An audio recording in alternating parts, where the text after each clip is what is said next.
Hey there, lady. Welcome back. We're going to be doing week 8, and we're going to talk about how to scale your blog. We're going to talk about optimizing, tweaking, and studying the data for growth.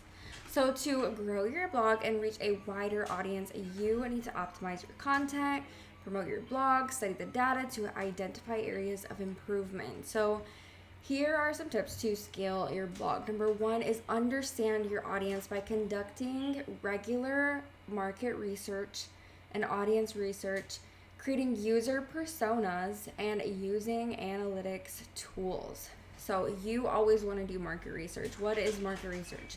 It's basically when you send out a survey or do an Instagram poll and you ask your audience what they're struggling with, what their goals are, and other super in-depth questions that you can ask them to get to know them and know exactly what they're struggling with and what language they use to describe how they're feeling when it comes to these problems.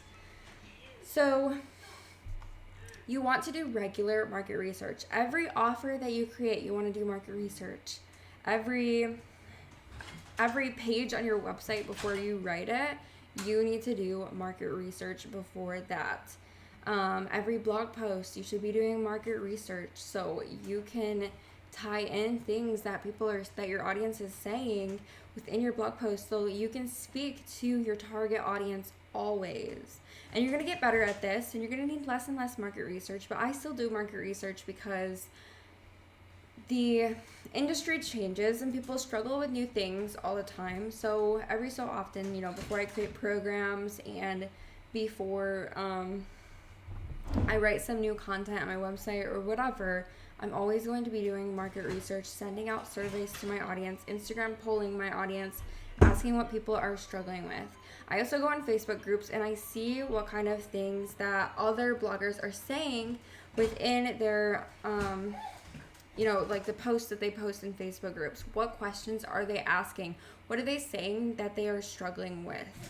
You also want to create user personas, and I'm going to show you an easy way to create a user persona within ChatGPT. So if you get the AI PRM, it's the buyer persona is the number 4th on the top.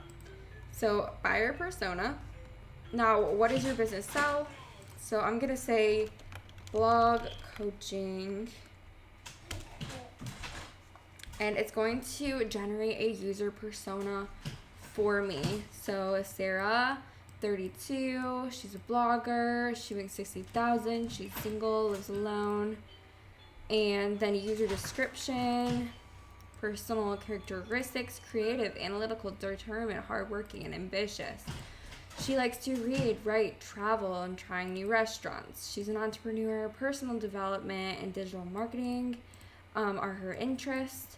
Personal aspirations to turn her blog into a successful business that allows her to work from anywhere. Professional goals to increase blog traffic and monetize. Pains, lack of guidance on how to grow her blog. Lack of time and writer's block.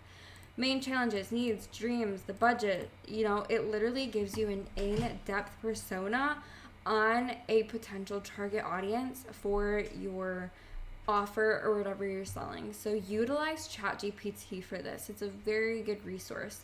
And if you don't agree with one of the points, then you can always change it. You can copy this and put it into a Google Doc, and it'll copy and paste the exact table within there.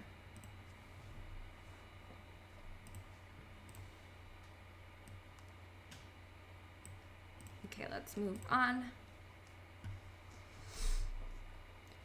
Okay, so, and then use your analytics because you always want to be studying the data. So, and then you want to optimize your content for readability, engagement, and SEO by creating compelling, bingeable blog content. We've already discussed this. We want it to be super engaging. Like how I showed you within my blog posts, you can go look at them for examples of how I make them super engaging. I use emojis. I ask questions. I say, engaging words. I speak directly to my target audience. I bold, I italicize, I use emojis, I use images, etc.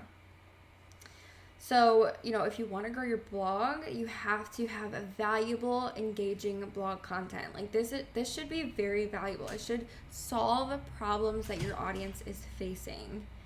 And then always promote your blog. Don't just post and pray that people are going to come to it. You have to promote it. You have to talk about it. You have to promote it all the time using social media, Pinterest. You have to do email marketing to bring people back to your blog. You need to be writing weekly email newsletters to keep growing and build that loyal audience, because if you stop writing email newsletters and just, have people on your list, but you're not actually writing anything to them on a weekly basis, then you're going to just lose people and you're not going to bring people back to your blog. So that's why email marketing is super important. Then you also want to be guest posting to grow your blog even more. And then always study the data to understand your audience's behavior, engagement metrics, and marketing effectiveness. Because when you study the data, you can create more of that content that your audience is loving. So if you have a blog post that's doing really, really well every month, or for a specific month, then you want to create more content based off of that topic. Or if you, have an Instagram post, sorry, he's like, what's he doing? Then he's Walker. Sorry. So, on social media, if you notice that a post is doing super, super well, is it because of the topic? Or is it because of the design? Because both of those could be the reasons. Or is it because of both? You need to look into all of this data and really, really study on why your content is doing better than the rest. So always, always look at your analytics on a monthly basis. Don't do it every day. I know that it's really tempting to look at your analytics every single day, but that's not a really good overview of studying the data. You need to be looking month to month, quarter to quarter on your blog traffic, and studying the data for your content. Instagram, you could do that every week, but for your blog posts, every month. Then you want to tweak your strategy by using the data to identify areas for improvement, adjusting your content strategy and your marketing strategy, and iterating and improving your approach from there. So if you notice that something isn't working, maybe you can try a different strategy.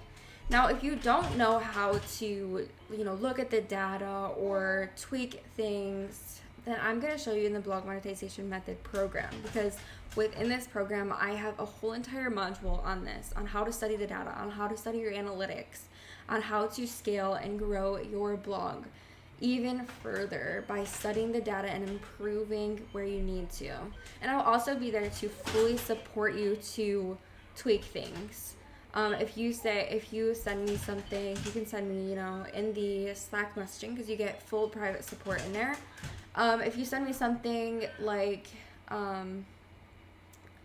Jen, this did really well, and I don't know why. Can you help me look into this further? Or Jen, why didn't this blog post do well? Nobody is reading it. And I'm going to tell you why. And I'm going to look at the content, and I'm going to critique it for you. You can send me homeworks and submissions.